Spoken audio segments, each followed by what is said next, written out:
folks, I'm gonna go out here and unbox this new box from Unit Garage.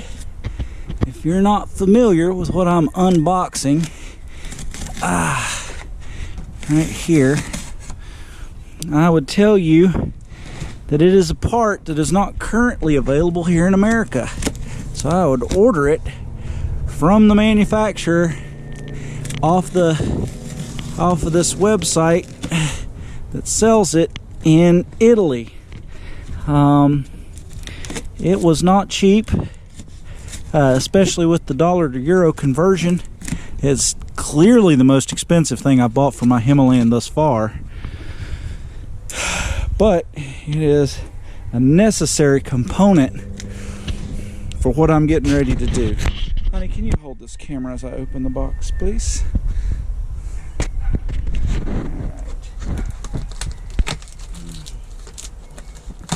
So, like I said, I bought the Himalayan because of the gas mileage.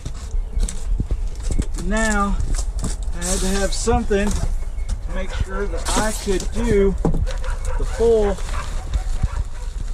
510 miles between fill-ups. And this is it. This is super interesting. It comes in a weird plastic bag. It cinches shut.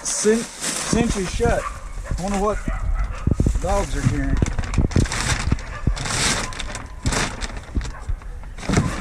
This is my new 23-liter Royal Enfield Himalayan 450 gas tank. I will be sending it to a young lady that works with my wife to do some stickers for it, and hopefully I'll get it back with some Lost in the Bush logos and maybe even my YouTube channel QR code. Thank you for joining me for my unboxing. And, so we're going to install our Akribus gas tank.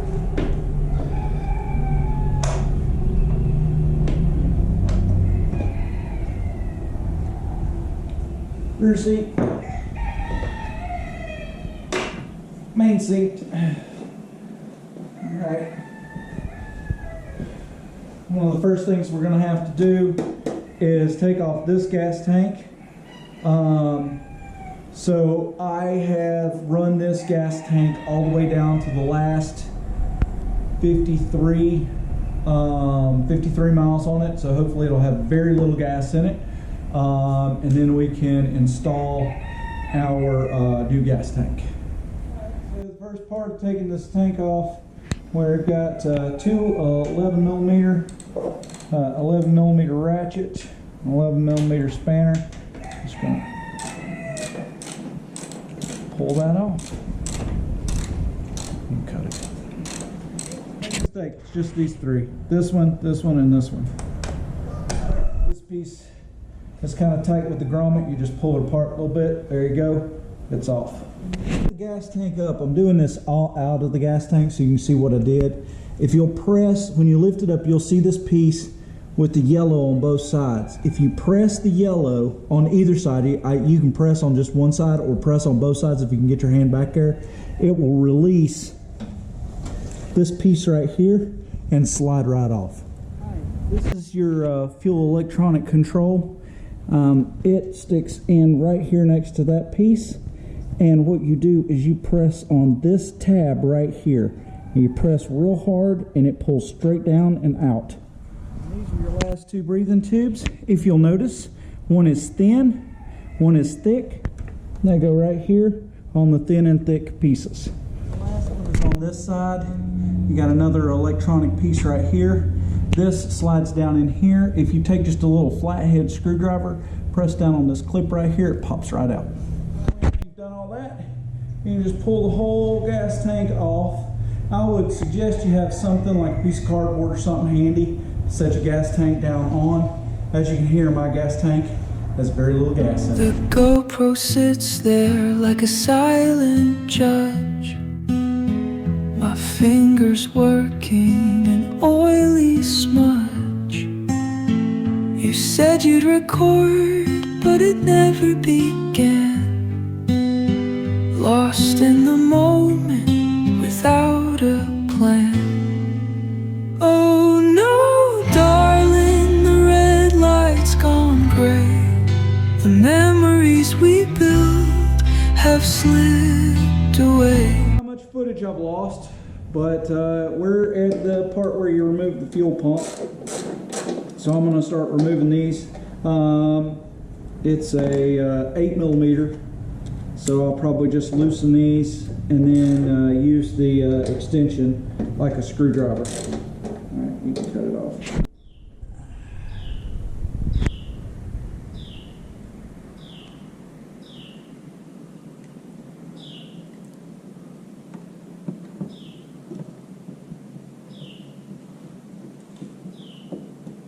There it is. All right. So I thought this was going to be difficult to line this up correctly, but once you get this pump out, this is what it looks like. Once you get it out, you'll see that there's an indentation piece, and all you got to do is line that up. The next piece is we got to take this off and put the new one from the kit on, which is a little thicker and a little sturdier.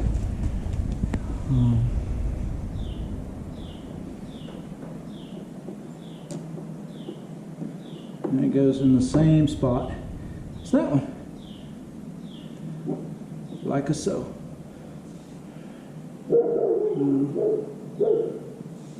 That's interesting. I wonder if I've got that.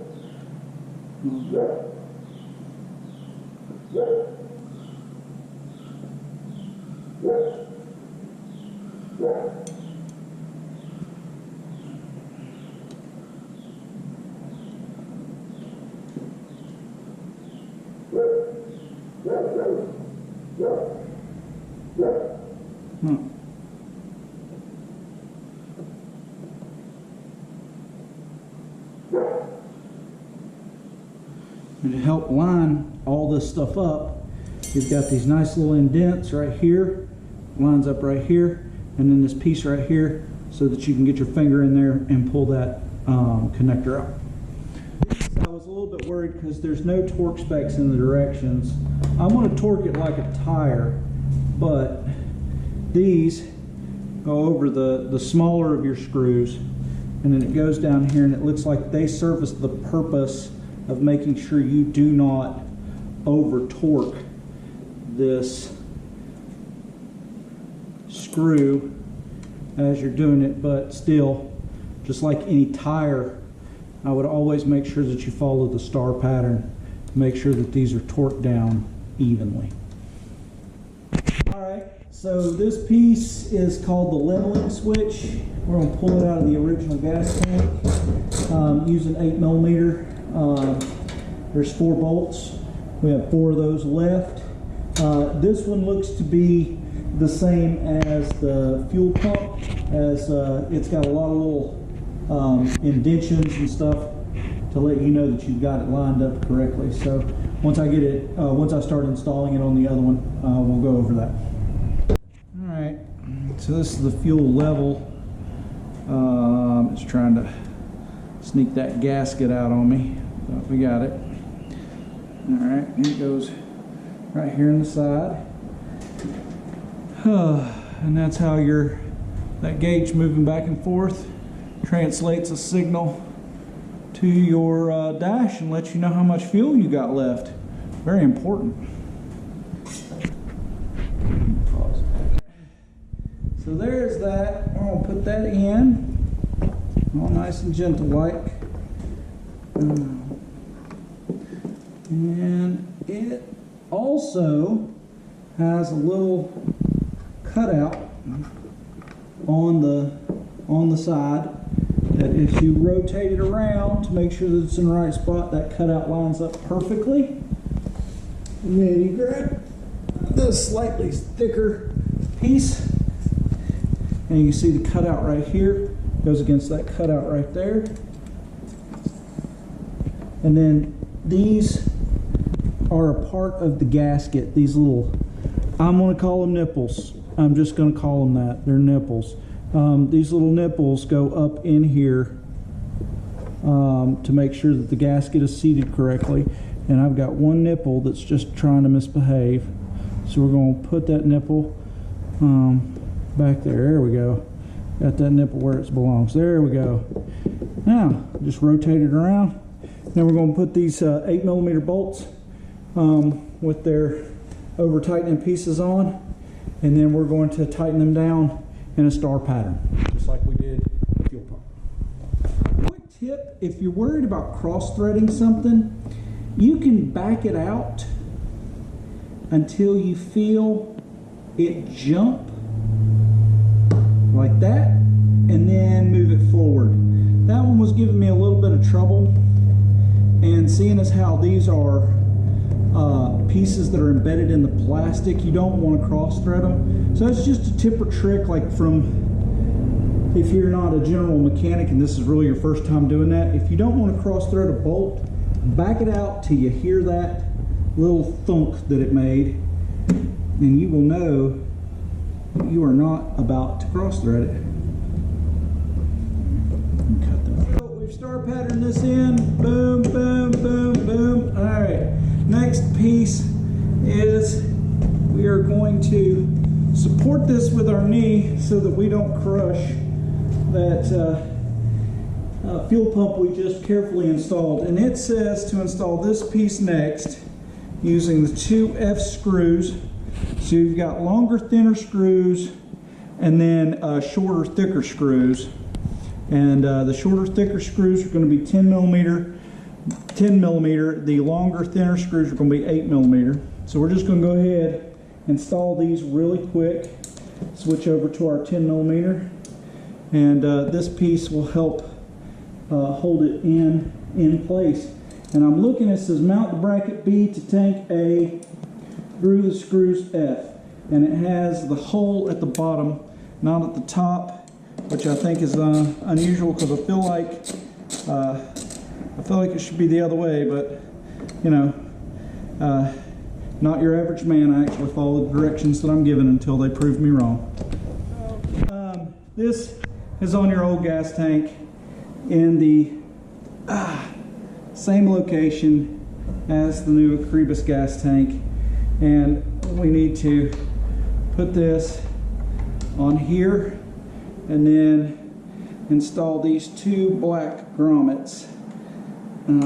This should be a blast, because it's really wanting to fit real easily, like, you know, like, nope, not at all. It's being a real pain in the butt. So let me see how I can do this. Let me see if I can get the grommet in first. Get the grommet in on both sides, and then might have to use a little lubricant here.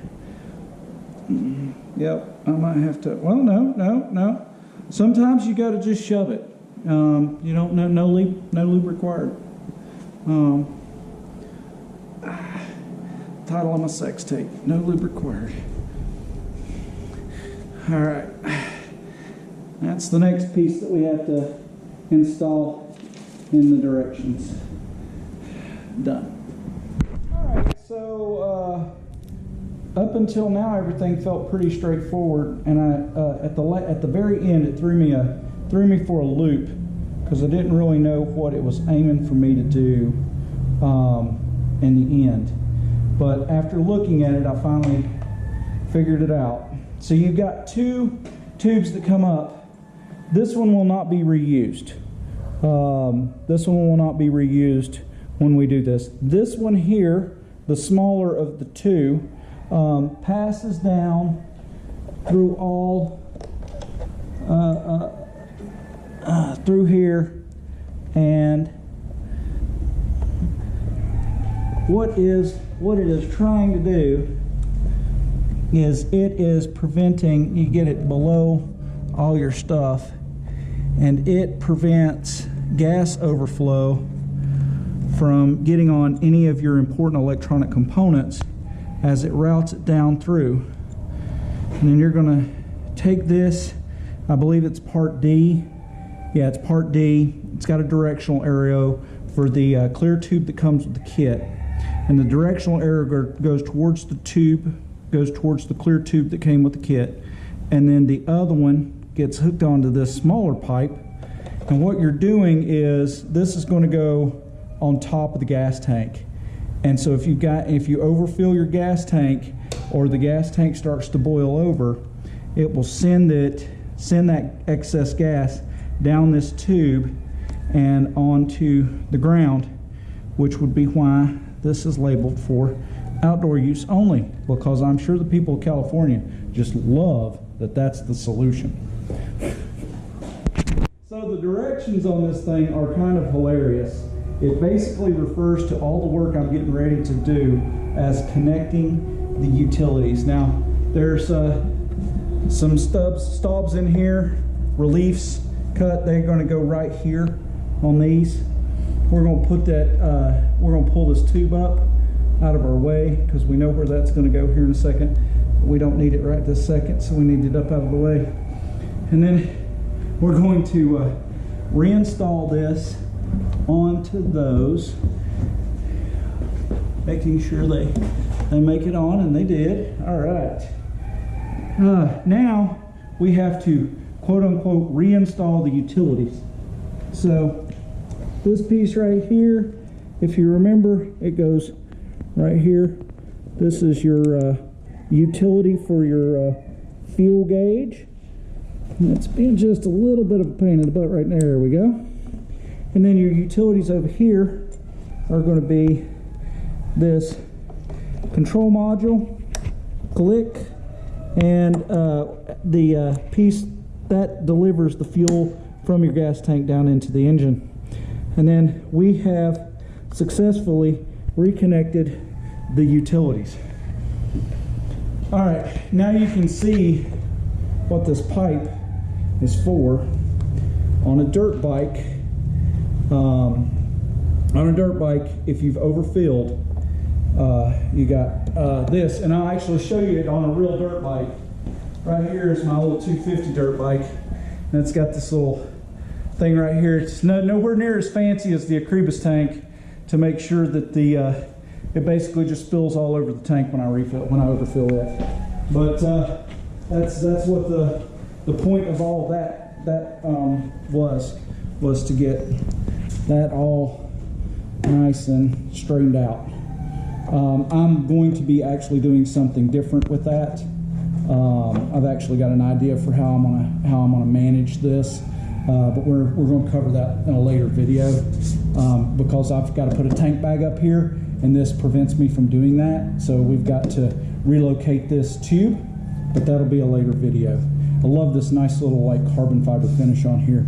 But now that we've got it all buttoned up, now we've just got to put this hardware back on. So I'm going to go ahead and set that up, and we will start the video from that spot. So we've got our piece mounted back in. Really didn't take that much struggle. The main thing was making sure that you route this tube down. I removed the little side piece that I've got over here. It's 110mm nut. And then you pull from the back first, and then the front slides out. And then I was able to pull that tube on down to where it would clear everything else.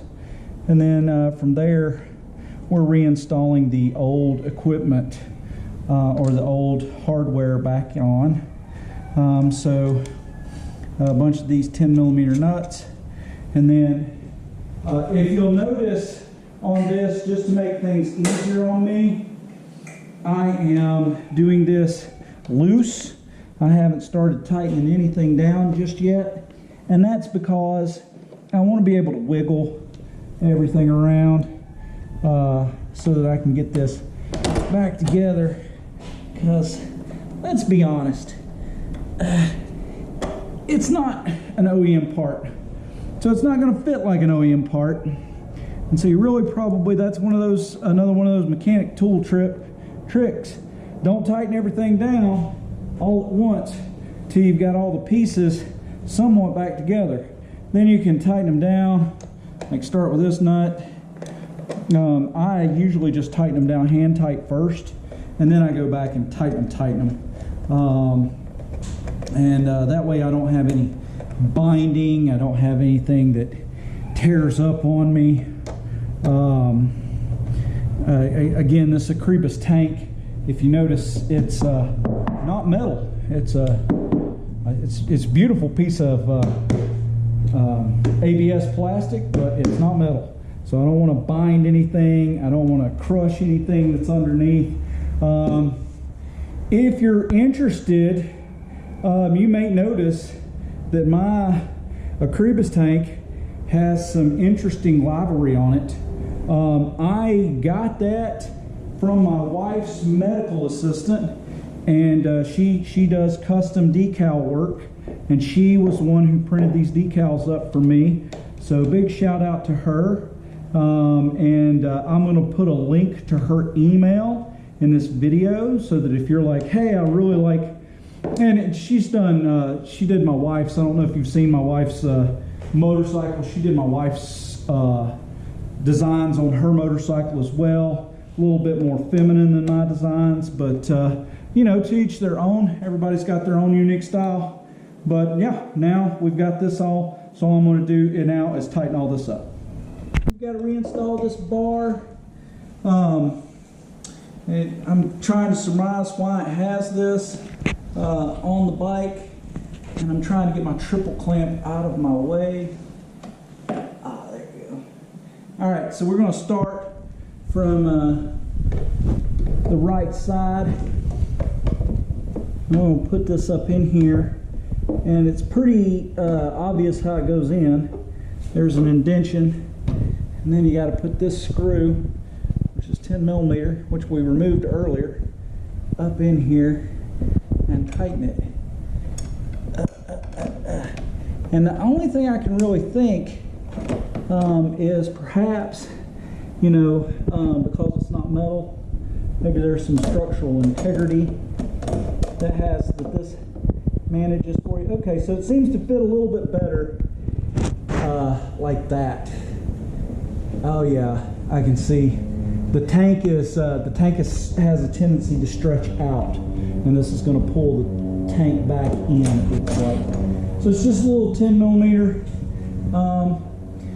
If you got a spare set of hands, or maybe you're a Hindu god and you've got some extra hands or arms, you can do this. But for me, I'm probably going to fully tighten one side and then fully tighten the other, which is the exact opposite of what I told you to do just 15 minutes ago, right? You're all right. You can call me on it. You can say, John, you just told me, don't tighten anything fully. And then in the very next video, you say, oh, I'm going to tighten this one fully. And then I get the triple clamp out of the way over here, and then I'm going to get this in. I'm going to hand tighten this one as much as I can. Yeah, it seems that this bar probably keeps the tank off of your crash guards. As it looks like, it feels like to me like the tank's trying to stretch out. But there you go, that's the last piece. I'm gonna tighten that down. We got to go get us some fuel.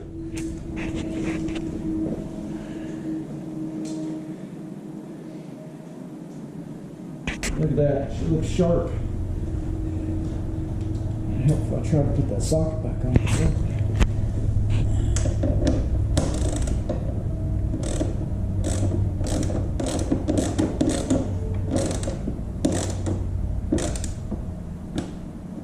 Nope.